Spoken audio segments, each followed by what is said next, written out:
Ministar Kudi ta Najeriya Zainab Ahmad ta ce kawo yanzu gwamnatin tarayya ta ba gwamnatocin jihohi dala Amurka biliyan 5 da miliyan 400 kwatankwacin naira tiriliyan 1 da biliyan 650 kudaden Paris Club da aka maido wa kasar. An ba gwamnatocin jihohin kudaden ne bisa da yarjejeniyar dole su biya albashi da biyan cikon kasafin kudin gwamnatin tarayya na kasar wanda ta ba jihohin bashi a shekarar 2016. Da kuma karasa biyan kudaden shirin gwamnatin kasar na samar da takin zamani da biyan kasan jihohi na kudaden haɗin gwiwar don inganta ilimi a matakin farko. Rundunar haɗin gwiwa mai samun goyon bayan gwamnatin Yemen ta ce Hausawa 'yan tawaye sun karya yarjejeniyar tsagaita wuta da suka sa hannu sau 138 ta hanyar aikata abubuwa da dama da suka saba sharuɗan yarjejeniyar ƙasa da kwanaki 10 da fara aiki da ita. A gefe guda kuma ƙwararru akan nakiyoyi da babamai da ke aikin tona nakiyoyi da babamaman da aka Hausawa suka binne sun ce zai yi wuya a gano illahirin nakiyoyin da 'yan tawayen suka binne a gurare daban-daban a ƙasar. A jiya Litinin wata kotu a ƙasar Pakistan ta yanke wa tsohon shugaban ƙasar Nawaz Sharif hukuncin ɗaurin shekaru 7 da kuma tarar dala Amurka miliyan 10,800 saboda kama shi da laifin cin hanci da rashawa da aka yi yayin da yake mulkin ƙasar. Tun bayan tonin sililin takardun Panama wanda suka fallasa jami'an gwamnatoci daban-daban na kasashe masu wanda suka mallaki kadarori ta hanyar cin hanci da rashawa, ciki har da shugaban majalisar dattawan Najeriya Bukola Saraki, an fara binciken Nawaz Sharif inda ya shugabanci ƙasar ta Pakistan har sau 3. Duk da cewa dama Mr. Sharif din attajiri ne, lamarin da ya sa aka tsige shi daga shugabancin ƙasa a shekarar da ta gabata.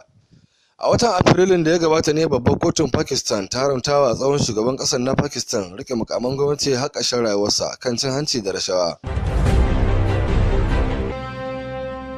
Hukumar yaƙi da cin hanci da rashawa da yawa tattalin arziki ta annati EFCC ta samu izinin wata babbar kotun tarayya a Abuja na rike wani banki da sauran gine-gine da filaye 45 na tsohuwar shugaban asusun inshorar walwalan ma'aikata ta Najeriya, Dr. Ngozi Ojolumi, bisa zarginta da sama da faɗi da kuɗi da suka kai kimanin naira biliyan 68 na kuɗaɗen da ake yanka na albashin ma'aikata don biyan su fansa yayin da suka jikkata a bakin aiki. Dr. Ngozi Ojolumi ta riƙe mukamin mataimakiyar shugaban kwamitin kuɗi na yakin neman zaben tsohon shugaban ƙasar Goodluck Jonathan a zaben shekarar 2015.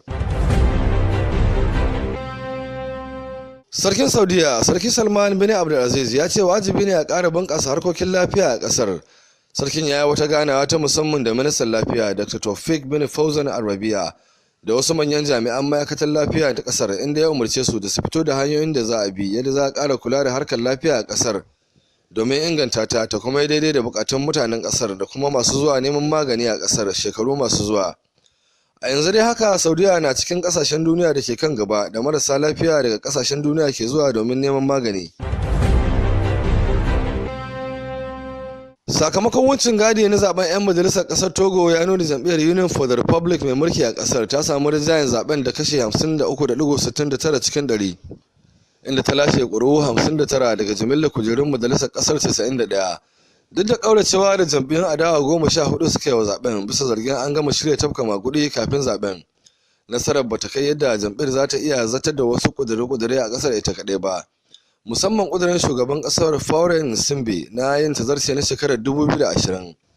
'Yan adawa sun sha gudanar da zanga-zangar neman shugaba Faure da ya sauka daga bisa mulkinsa akan zargin mulkin kama karya da ƙoƙarin takaita mulkin ƙasar ta Togo ga iyalinsa. Mutane da dama sun rasa rayukansu a sakamakon wannan zanga-zanga.